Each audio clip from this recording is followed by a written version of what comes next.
Har bitta qo'shiqda shunaqa ta'rif bor. Keyin Rimga nega kelding? Turistik bo'ladigan qo'shiqlari bor.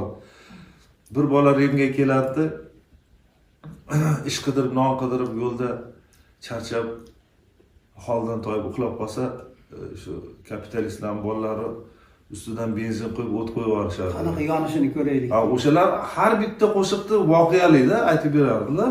Keyin qo'shiqda odamlar sel bu to'yda mana shu konsertda qanaqa o'tirsa, to'yda choy-poy ichmasdan mana shu jim eshitib o'tirishardi. Keyin 2 soatlar shu qo'shiqlarni aytgandan keyin dadaxonaga o'zlari aytardilar. Endi sal raqsga tushginglar kelyapti, ha dedilar. Ha derdi keyin odamlar. Undan keyin sochi uzun qizlar qolmadi degan qo'shiq bilan sekin boshladilar. Ha dadaxonaga. Undan keyin shu qo'shiqlarga o'tib ketardilar. Shu bilan to'y tong yotguncha bo'lardi. Dadaxonaga xolagan paytda tugatdim deganlardan keyin to'y tugadi.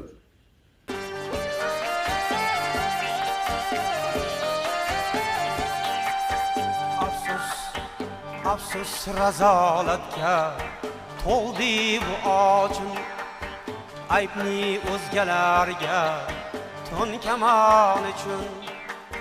Senga o't qo'ydilar bir yermak uchun, senga o't qo'ydilar bir yermak uchun. Rimga nega kelding tunislik bola? Rimga nega kelding tunislik bola?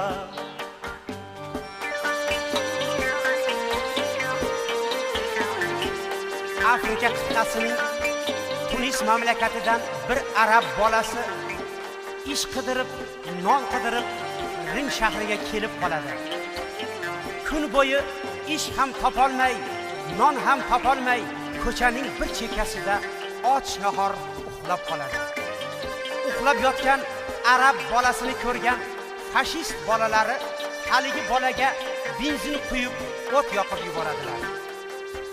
Politsiya kelib, fashist bolalarini tutib, nega bu begunoh bolaga o't qo'ydingiz deganida, hayotimiz zerikarli bo'lib ketdi, turmushimiz qiziq bo'lsin deb shunchaki bir ermak uchun o't qo'ydik deydilar. Bilaman sen uchun parchanon qahat, zamin mozor bo'lsang Afrika lahat.